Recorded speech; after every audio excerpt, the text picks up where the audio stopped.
Assalamualaikum warahmatullahi wabarakatuh.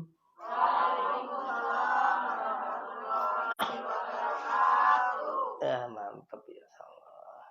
Semangat ya. Semangat hatinya ya. Ini sehat semua? Batuk itu sakit atau sehat? Batuk itu sehat. Orang batuk enggak diresihi. Tahu nggak kenapa orang bisa batuk? Nggak tahu.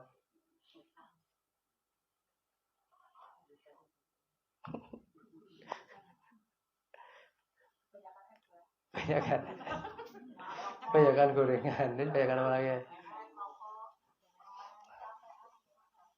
Ya.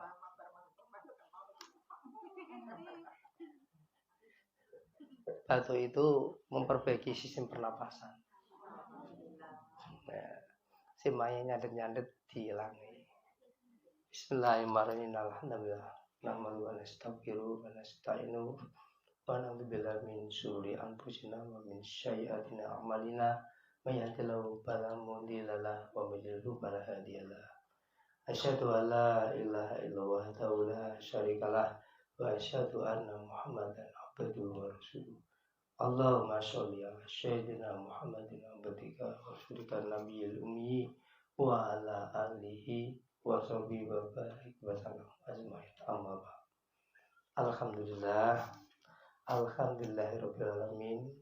Segala puja dan puji syukur kehadirat Allah Subhanahu wa taala yang telah melimpahkan nikmat karunia-Nya bagi kita, yaitu nikmat hidup, sehat, bahagia, sejahtera, insya Allah mulia.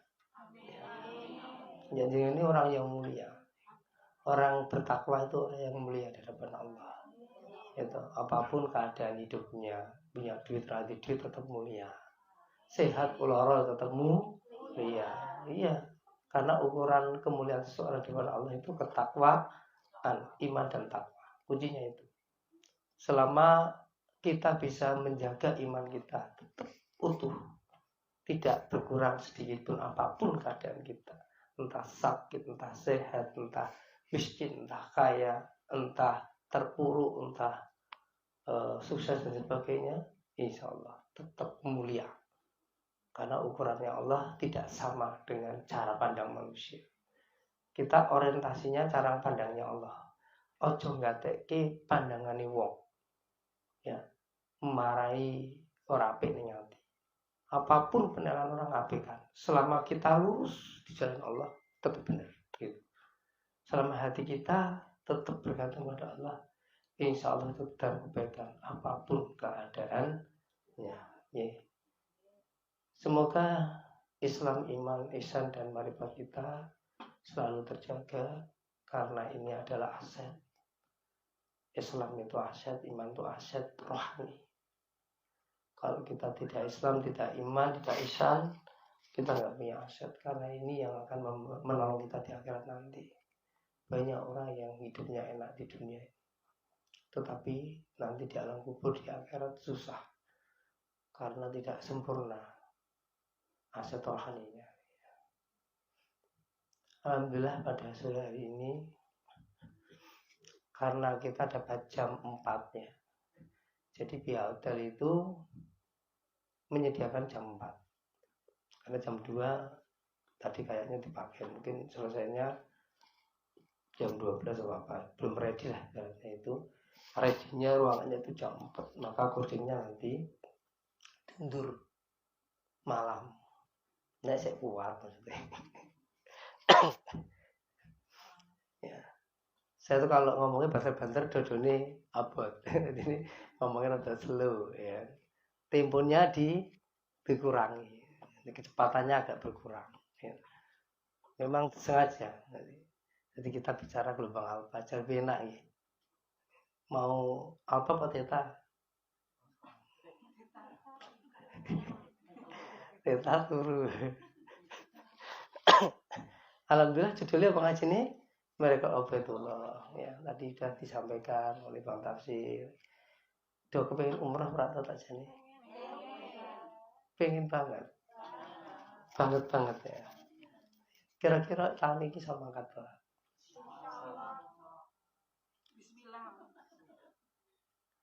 Nawati aku ya. Iso mangkat ora tahun ini? Hah? Iso.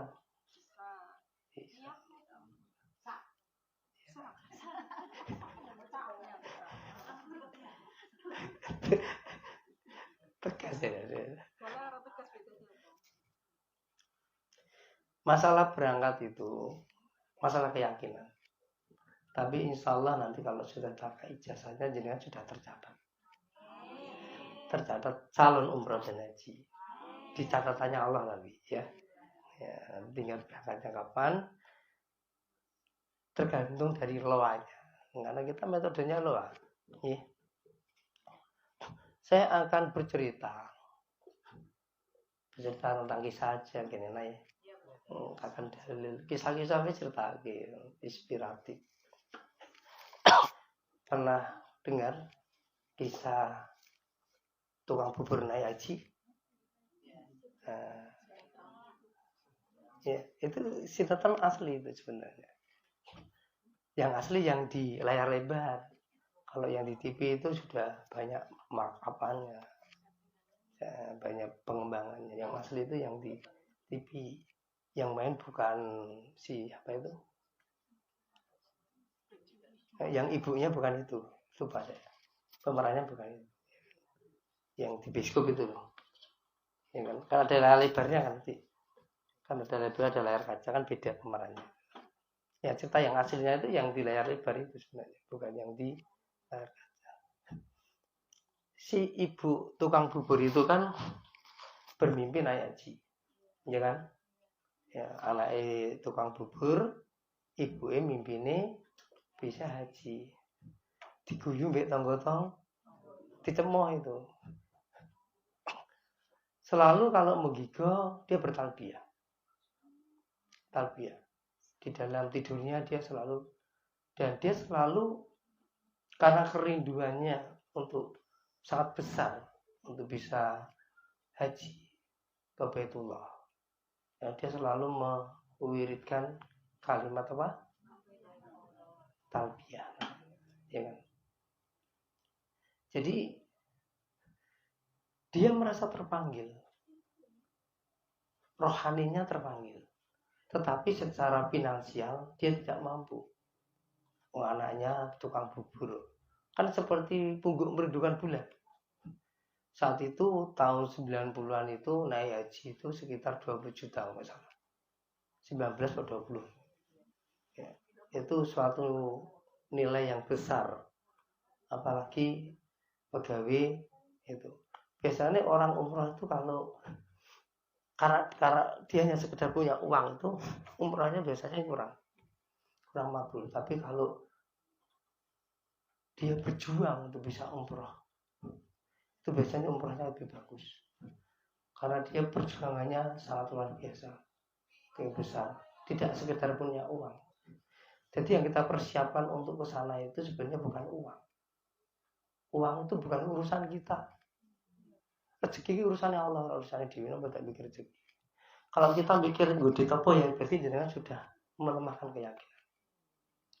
Yakinlah mutlak tanpa logika dan analisa. Jangan berpikir tentang biaya. Kalau Anda berpikir tentang biaya, berarti Anda menggunakan logika Anda.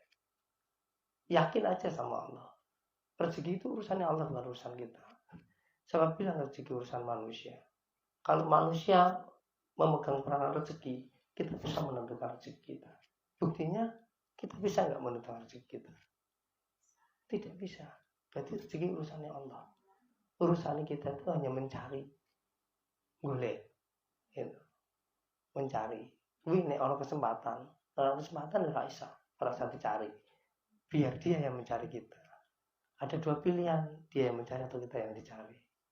Kita yang mencari atau dia yang mencari. Dari pilihannya yang mana? Gitu. Karena sering menggigil, tetangganya tuh risih. Karena kan rumahnya kan dempetan ya. Kalau di di TV itu kan rumahnya bagus. Kalau yang cerita Lele Bre itu rumahnya itu gang sempit di kampung-kampung sempit itu Jakarta. Pokoknya memprihatinkan rumahnya lah. Pokoknya beda cerita sama yang di TV lah, yang di Lele Bre itu.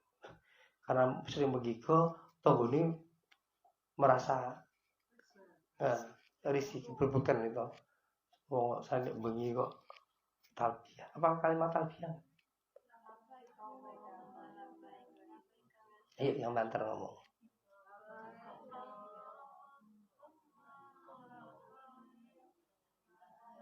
Dilakokke kowe apa ora?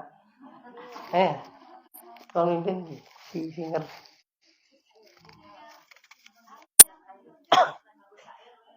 Bisa iki hati kan. Ning kono wis apa kuwi?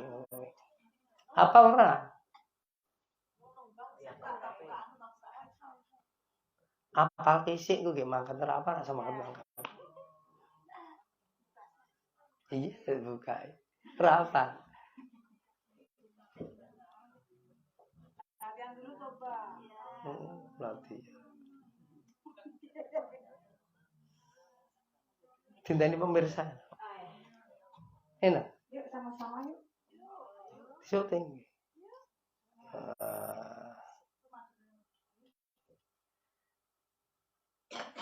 Ayo bareng-bareng. Pikirannya fokus ya? Fokus ke kafe ya? Kafe yang tak syuting itu. Asli itu. Belum ketemu.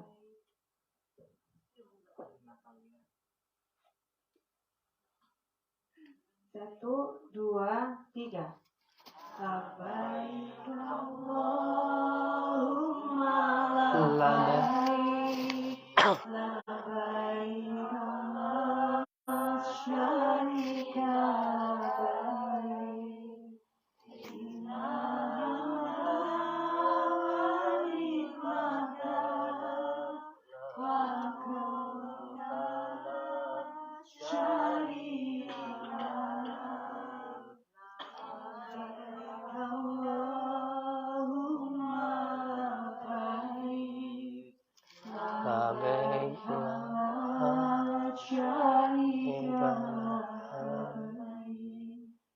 Innal hamda wa ni'mata laka wal mulk la syarika lak. 3 kali. Labbaik Allahumma labbaik. Labbaik la syarika lak. Innal hamda wa ni'mata wal mulka la syarika lak. Ya. Mbak Ina ngerti lanjutannya malah.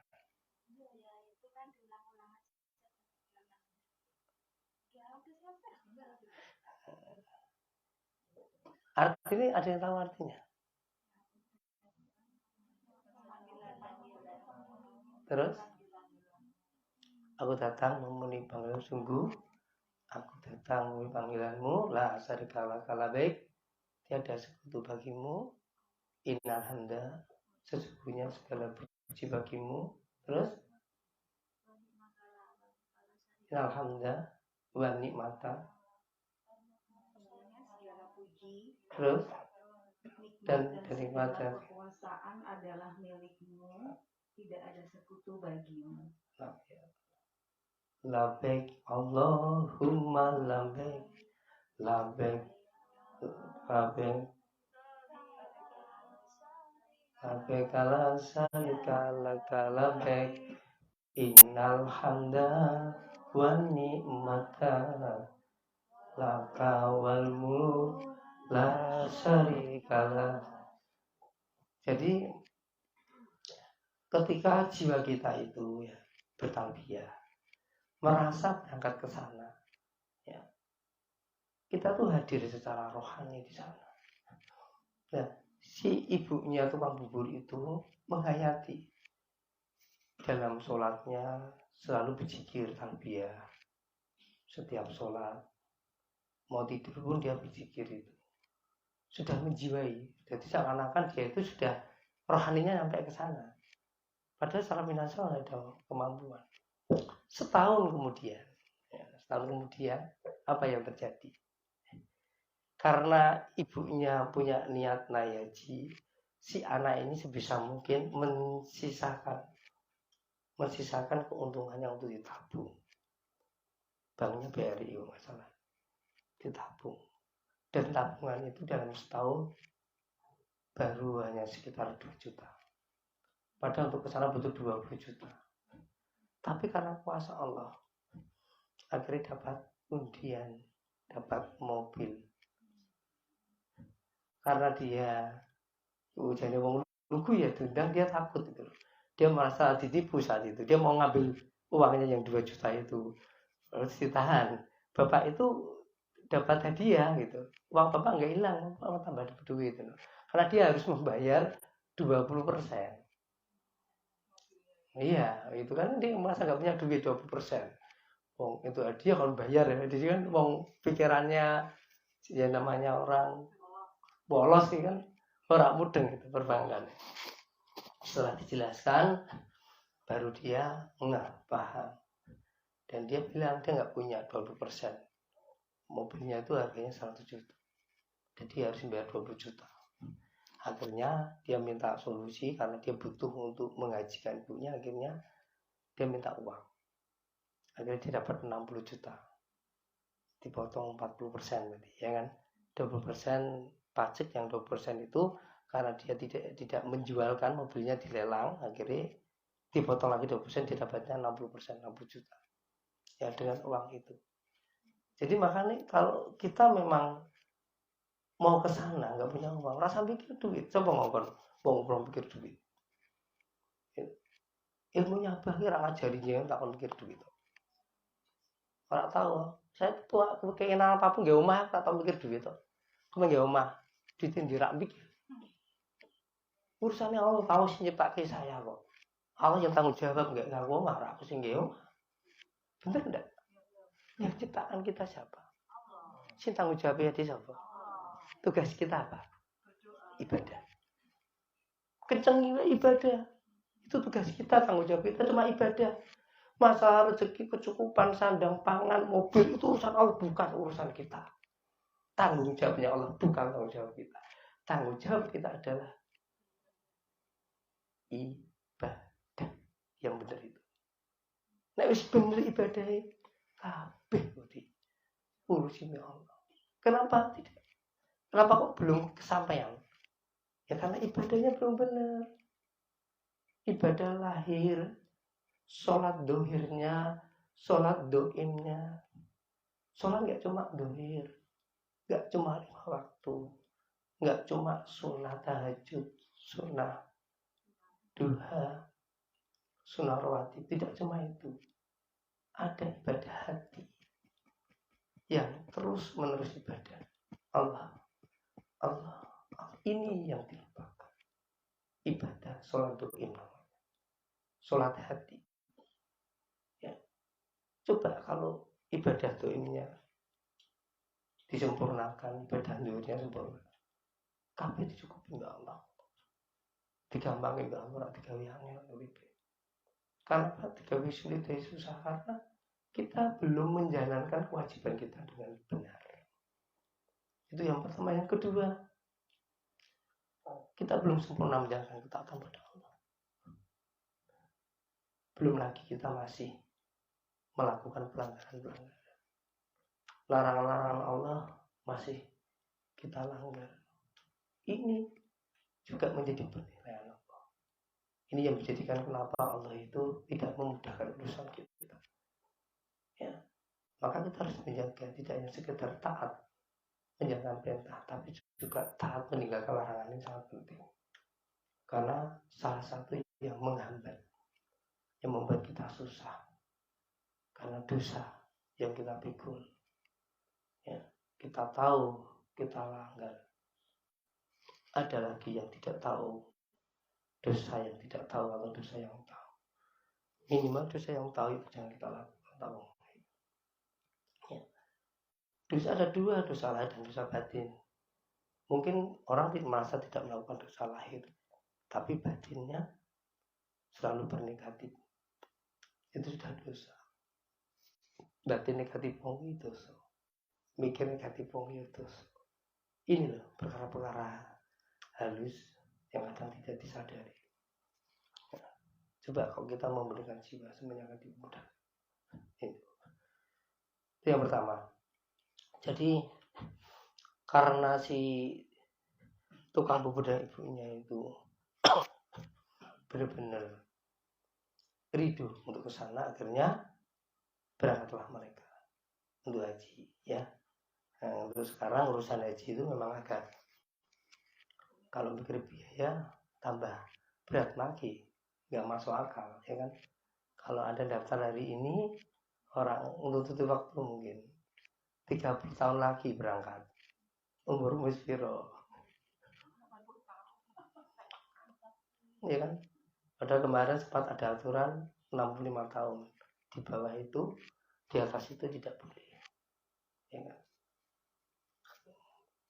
Akhirnya apa? Akhirnya yang pilihan kita haji apa? Udah 350 juta seharga rumah, ya. 1 tahun itu rasa dipikir, mikir duit itu rugi, mikir ini Allah, mikir ibadah, rasa mikir duit. Orang yang hidupnya pikir duit itu rugi sebenarnya. Kita usaha aja, yang jualan-jualan, kan? Berapa pendapatnya syukuri, kerja-kerja berapapun gajinya syukuri, nggak usah terlalu dipikirkan. Ini dompet kalau detail, alhamdulillah detail spend, nggak usah dipikir, ke. Tugas kita nggak suruh mikirin duit, ya ada ayatnya.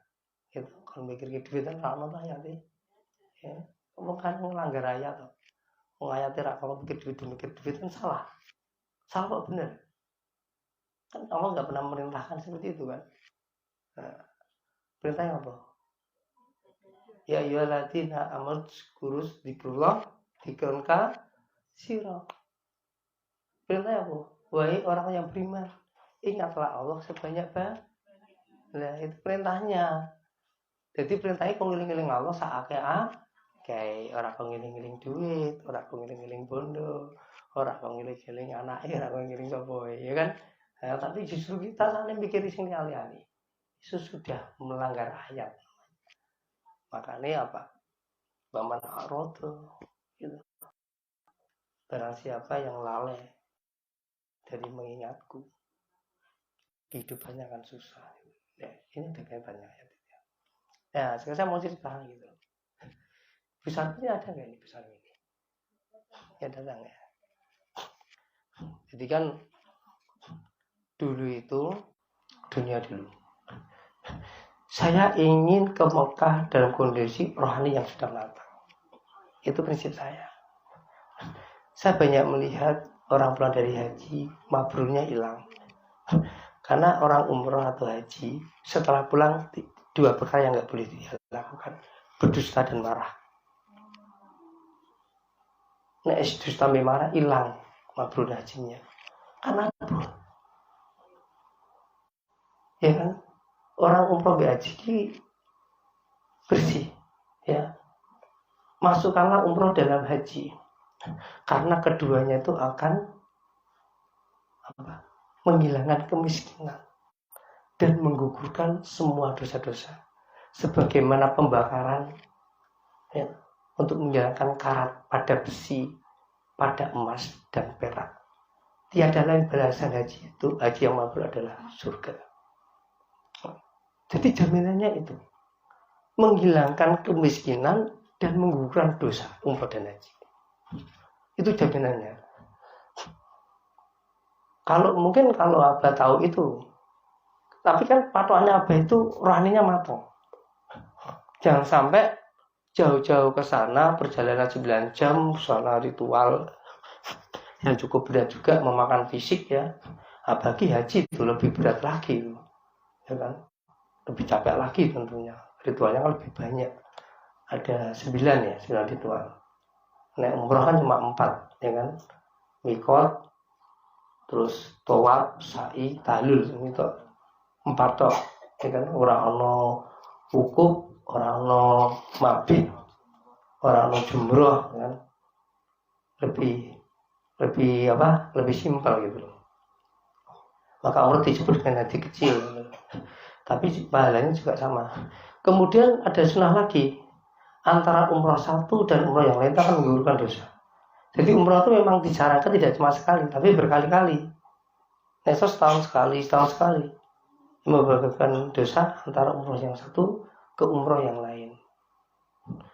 Makanya semua dosa yang orang iso hilang dengan ibadah apapun, mungkin kalau tidak, termasuk dosa syirik kita masa lalu yang sudah tersimpan itu hilang apa yang kalau hati rasanya bisa pulang lah di dosa, rasanya hilang, dan hati kita surah dirasa negatif sama sekali pulang dari sana itu.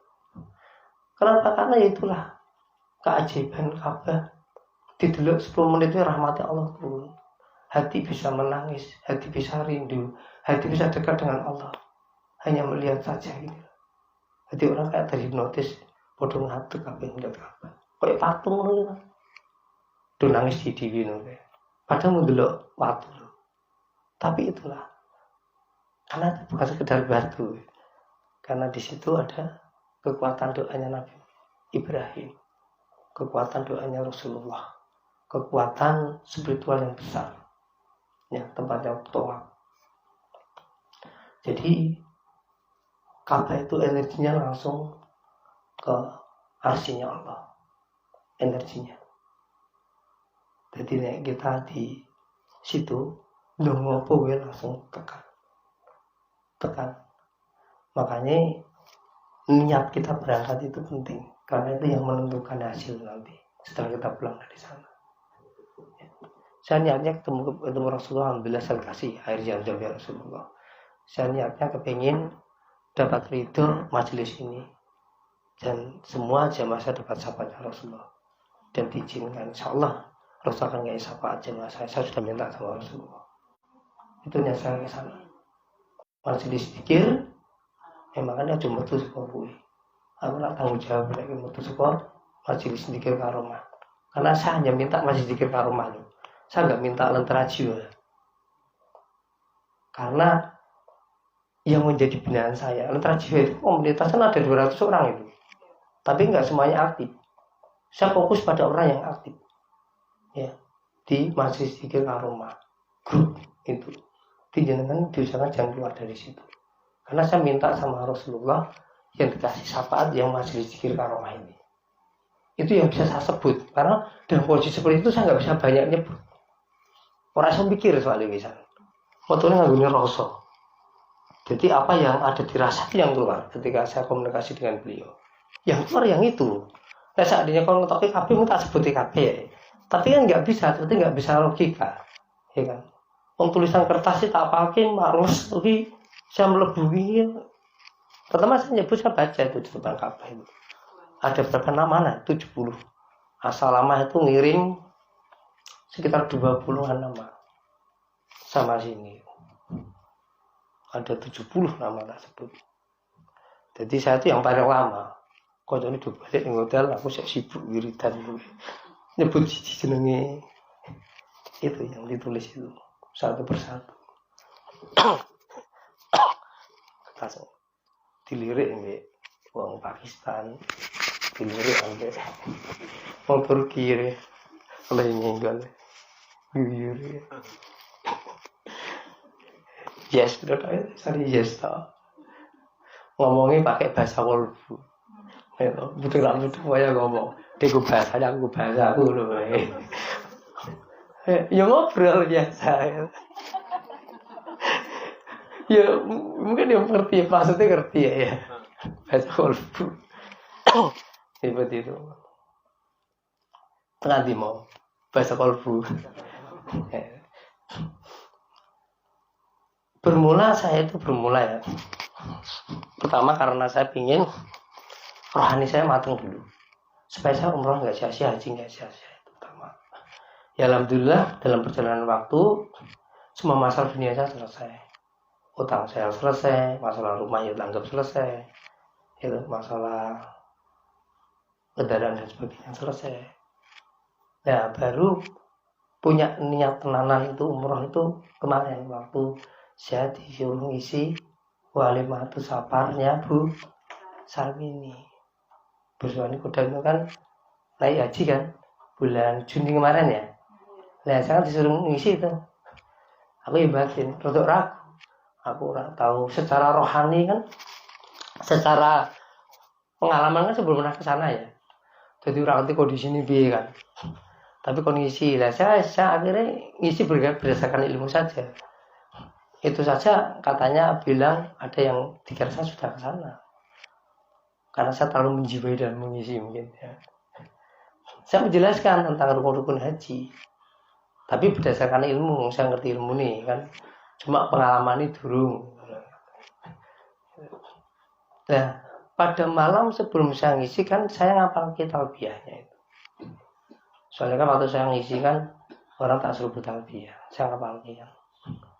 Selama ini kan saya tidak begitu menghafal itu.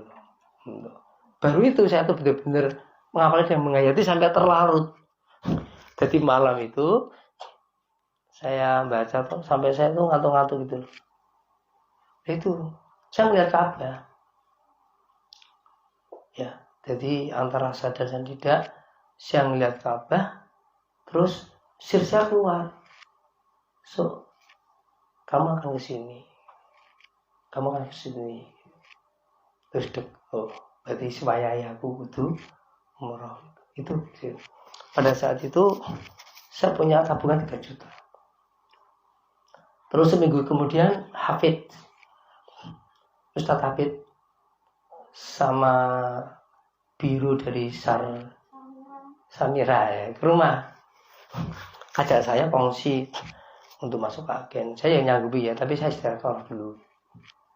Saya tidak bisa memutuskan tanpa saya asik. Jadi kan abang nganggo pensir. Orang nganggo logika aku. Rasa. Terus 1 minggu kemudian Siri ngomong, ojo. Saya nggak jadi ikut.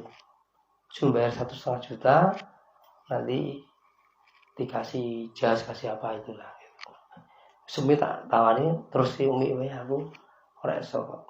Saya tuh nek kon ngurusi biru ra iso. Saya tuh orang spiritual, urusannya ya spiritual. Nek kon cipuno ndak bisa saya tuh. Nah, dengan uang 3 juta tuh saya niat. Tak niat ya di 3 juta tak umroh aku sih dipanggil ya Allah. Kan sudah dipanggil Mangatrono. Ketika saya melihat Ka'bah waktu bertalbiyah itu, pas astral itu, saya merasa saya dipanggil saya harus ke sana. Jadi sudah ada kewajiban cara rohani. Yang awalnya saya nggak pernah merasa seperti itu. Ya, di bulan Juli. Nah, ketika saya sudah punya niat untuk menyimpan uang 3 juta, ini jam berapa? Oh iya, jam 4 kan ya. Terus ketika saya zikir, saya semuanya kan istiqaroh sih. Zikir. Iki uang kita niati iki irido Allah Anda itu. Saya kan melakukan satu hal menunggu ridhonya Allah. Saya nggak berani untuk langsung sembrono itu. Walaupun itu baik pun saya nunggu ridhonya Allah. Terus keluar sekosiri batin. Ya, sudah pernah keluar sirnya? Belum tahu. Sir mau tuh ser. Ini kalau langsung umroh tidak perlu nyimpen duit. Orang sah pikir biaya gue bakal langsung umroh. Itu suara hati bilang seperti itu. Akhirnya duit itu nggak jadi tak simpan untuk umroh. Udah tak gunakan untuk yang lain. Terus sedekah lu apalah semuanya gitu. Itu karena memang saya ngikutin sir aja. Saya mau melihat apa sir benar orang itu. Sir saya ini sir setan atau sirullah gitu loh. Nek sirullah kan terjadi. Apalagi ini baik. Kalau baik kan pasti bukan sir setan gitu loh. Nah cuma sirnya sir nafsu atau sirullah. Ya, karena sirnya nafsu itu ada yang baik ada yang buruk. Nek setan mesti belek, mesti buruk. Nek Allah baik dan pasti terjadi. Sirullah itu baik dan pasti terjadi. Kalau sir nafsu itu baik, belum tentu terjadi, bisa jadi terjadi. Itu sirnya nafsu. Ada dua kemungkinan. Tapi kalau sir setan itu jelek dan bisa terjadi juga. Dan di sir elek terjadi itu setan. Tapi nek sir Allah itu pasti baik dan terjadi. Ya. Di bulan September, Mbak Emah ini marah aku September ya, Pak? September ya? September. Saya sempat berpikir, sing umroh aku siapa ya? Saya sempat berstatus itu. Insya Allah apa mau umroh gitu. Gitu. Pernah baca status saya di bulan-bulan itu kan saya status umroh, umroh. Ngomong, bah, aku niat umroh ke Abah. Oh. Awalnya tidak begitu optimis, gitu. Terus seminggu kemudian Mbak Ima datang lagi. Saya nggak punya paspor. Aku dikit duit bedanya. Bah, alhamdulillah, bah, aku niat umroh ke Abah untuk duit, bah, ngurus paspor. Ki bocah tenanan, saya optimis langsung kan. Lah seminggu kemudian dikasih duit Mbak Ima untuk buat paspor itu saya optimis. Nek bener-bener Mbak Ima bakal umroh ke aku, ki stroso ning hati. Walaupun akhirnya mundur-mundur kan. Karena ada kendala dengan biru yang pertama, mundur-mundur sampai akhirnya Januari kemarin itu. Itu bermula dari itu. Kalimatus Safar itu saya bertalbiyah. Itu.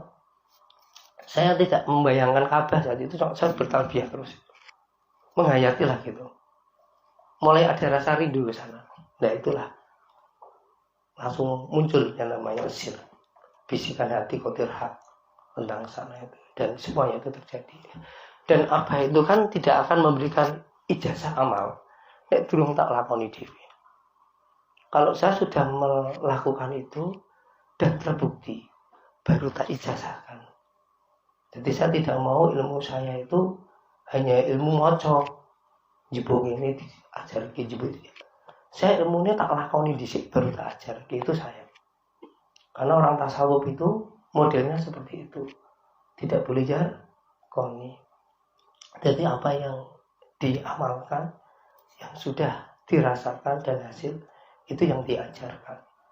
Jadi semua amalan apa yang Abah kasih itu sudah tak lakoni semua. Ya. Nah, termasuk ijazah tentang umroh. Jadi ijazahnya itu mau dijazahin? Ya, sekarang buat nanti. Ya. Sekarang itu akhirnya ambil berdiri. Ikuti saya. Madhep kiblat. Yakin ya tahun ini ya? Ya. Yang belum punya air dikasih. Yang baru datang madhep kiblat. Minum jam-jam itu harus berdiri, tidak boleh duduk.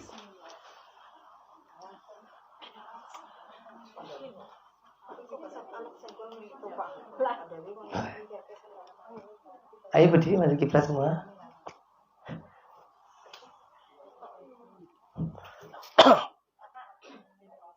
Ikuti saya ya. Ya. Buka dulu nggak apa-apa. Nanti diminum 3 kali. Seret. 3 teguk. Jangan kurang, jangan lebih. Gerg-gerg ngerentuk, wong haus gitu. Minum jam-jam ada adabnya ternyata. Harus 3 teguk. Dengan niat masing-masing ya. Ya, ini ijazahnya dengarkan dulu. Bismillahirrahmanirrahim. Bismillahi Allahu Akbar. Labbaik umrotan. Labbaik Allahumma labbaik. Labbaik la syarika laka labbaik. Innal hamda wan ni'mata laka wal muluk la syarika lak. Ya, diminum. Ya, bismillah dulu niat, diminum 3 kali.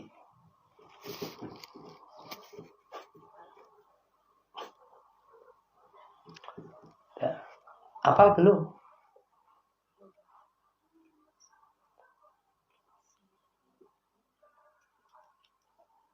Tiga teguk, sisa nanti lagi nggak apa-apa, nggak harus habis. 3 teguk, simpen nurani. Hah? Habis ora apa-apa. Mungkin ngelak. Seger ya?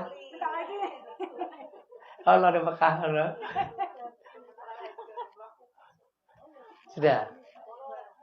Tuh.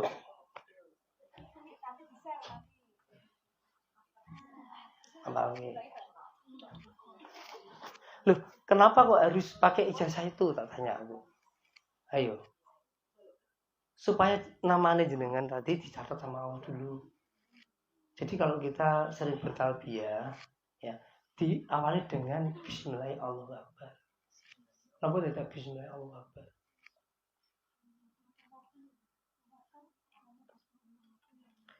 Jadi dibalik kalimat itu dengan nama Allah. Allah Maha Akbar, Allah Maha Besar. Jadi tidak ada satu kekuatan pun yang bisa menghalangi jenengan ke sana.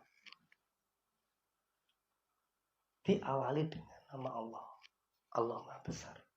Isra sing ngalangi. Secara rohani, secara law abstraction sudah ke sana. Ingat. Kemudian labek umrotan atau labek Allah umrotan. Apa? Ya, panggilan untuk umroh. Ya kan? Jadi ketarik. Secara rohani, kalau sudah baca tadi Bismillahirrahmanirrahim, labek umrotan, labek Allahumma labek, labek la syarika laka labek, innal hamda wa ni'mata laka wal muluk la syarika lak. Nah, itu sudah ketarik. Apalagi nek macane fokus dirasa ini, is ketarik. Kita sudah ada di sana. Nah, nek biasanya nek wong sing sastra langsung langsung ruwes ning ngono. Apa itu ruhnya sudah ke sana. Sebelum tubuh apa ke sana, apa sudah ke sana. Gak cuma sekali dua kali. Nyawaku tekan kono. Ini aja yang kembali aja separuh nyawaku. Separuh nyawaku sing ning kono ngerti. Dalam tidurnya Abah beberapa hari ini loh. Ngimpine Abah tuh rasa Abah ini kono terus. Rumah aku ki sing ning masjid di apa? Masjid Nabawi, sing ning Masjidil Haram. Aku tuh rumusane sholat ning kono terus. Sampai ngelirik dia. Aku sing ngeliangan ya. Sampai hari ini tuh, saya tuh selalu tidur saya ya. Kalau saya astral mimpi ning kono terus atau mimpi ning dinding di sampai detik ini. Aku nyobaku ketinggalan separuh ning kono ya lah gitu. Iya. Separuh jiwa saya tuh masih di sana.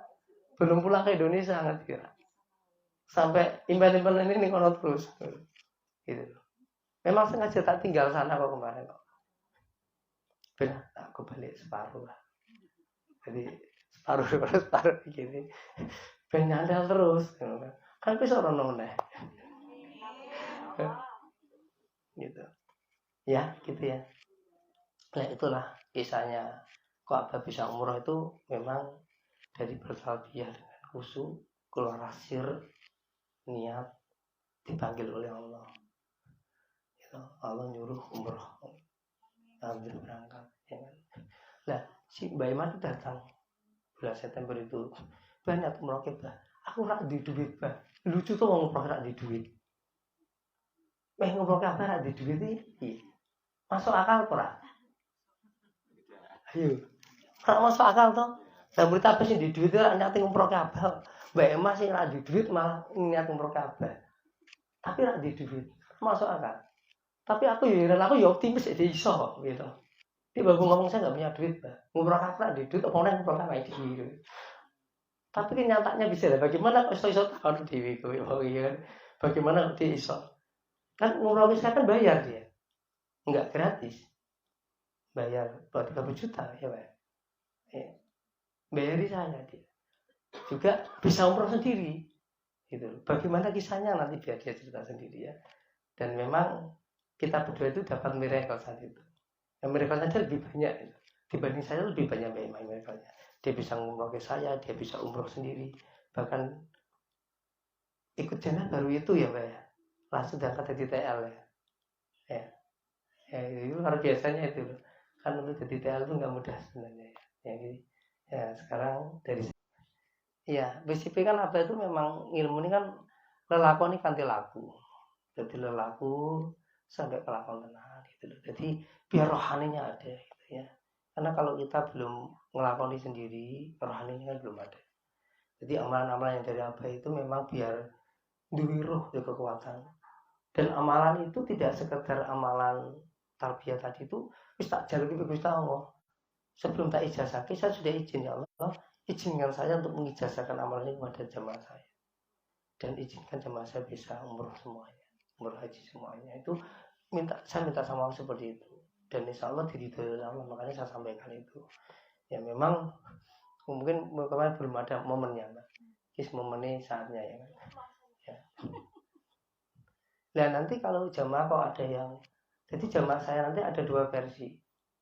Ono sing makadi ono sing diumrohke.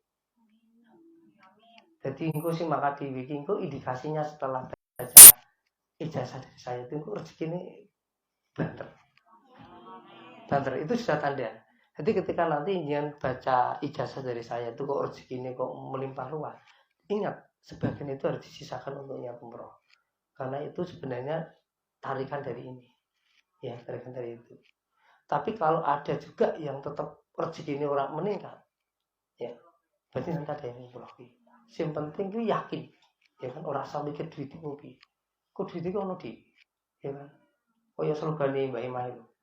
Pokoknya aku sih ini, bukti carane, bahasane ngono dene. Bukti carane ora didit mending ngono dene, tapi ya akhirnya iso ngono. Dan nanti Allah akan ngasih peluang itu, peluang supaya bisa ke sana, ya. Cuma ijazah tadi tolong dibaca setiap habis sholat 7 kali, setiap malam sebanyak-banyaknya, ya.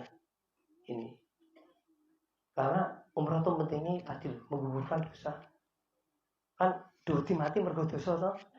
Kon wis umroh kan ora mati. Tenang. Karena dosanya resik. Wis khawatir biasa kubur, khawatir mbek neraka.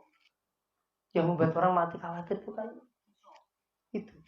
Dan kalau di sana semua dosa hilang. Syirik sebesar apapun dukun apa wae hilang dosanya Allah. Kalau nangis di depan Ka'bah minta ampun sama Allah.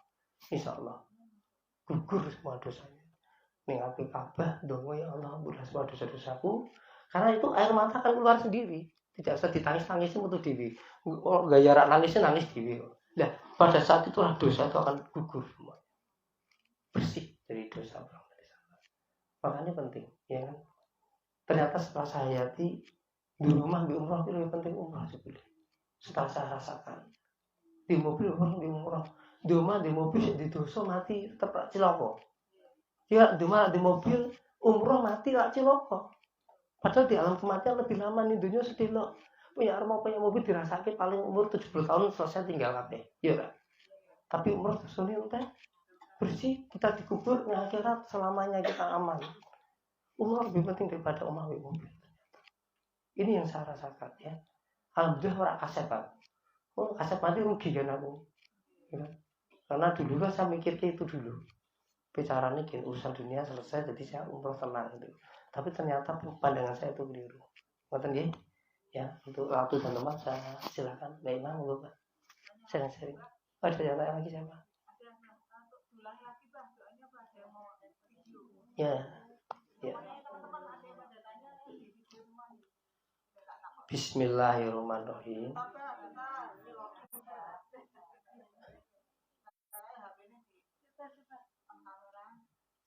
Bismillahirrahmanirrahim. Bismillahi Allahu Akbar. Labbaik Allahumma umratan. Labbaik Allahumma labbaik. Labbaik la syarika laka labbaik. Innal hamda wan ni'mata laka wal muluk la syarika lak. Ya. 7 kali dibaca. Ya. Mau tidur juga dibaca. Tidak usah visualisasi gak apa-apa. Penting niat ke Baitullah. Niat baca itu sambil niat. Tapi kalau bisa afirmasi itu lebih bagus. Ya kan? Tapi lebih baik niat aja yang penting bisa visualisasi lebih bagus, yang penting niatnya aja yang kuat. Gitu nggih?